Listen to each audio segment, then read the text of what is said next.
loi du Shmirat Halachon, halakha du jour avec le Chafetz Chaim. Donc, autre façon de communiquer du Lashon Hara. À présent que nous avons vu les deux principales catégories du Lashon Hara, propos péjoratifs et susceptibles de causer du tort, il importe de noter quelques règles qui s'y appliquent.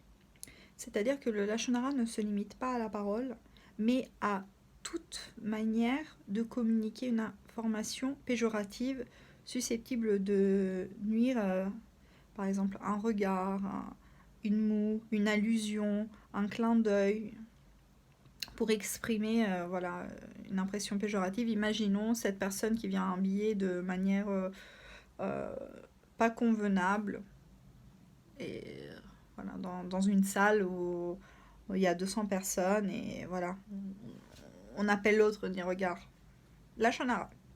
Il est défendu donc aussi de montrer à quelqu'un d'autre une lettre ou un article susceptible de donner une mauvaise impression de l'auteur, ou de révéler le nom du rédacteur d'un livre ou d'article jugé médiocre. Et évidemment aussi de faire la honte, faites gaffe aux photos qui peuvent faire la honte à quelqu'un aussi. Et là en fait on nous parle de renoncer au plus grand des trésors. Le Lashon Hara peut faire perdre les inestimables mérites acquis par l'étude de la Torah. Et en fait, nous avions déjà vu un Midrash, Shocher Tov, dans lequel il nous enseigne que on risque de perdre tous nos mérites et de acquérir les averot, les fautes de la personne dont nous avons fait du Lashon Hara. Donc David Ameler dans le Teilim, il dit « Ne permets pas à ta bouche de charger ta personne d'un péché. Pourquoi Dieu devrait-il s'irriter par tes paroles et ruiner l'œuvre de tes mains? Car tu perdras le peu de Torah que tu as à ton crédit. » Et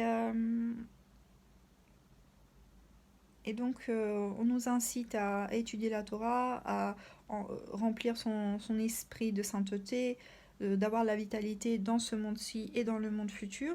Et aussi, quand même, on souligne que les souffrances physiques et mentales sont liées à l'âme, et que l'étude de la Torah peut vraiment... en fait, en faisant bien à l'âme, ça fait du bien parallèlement au corps.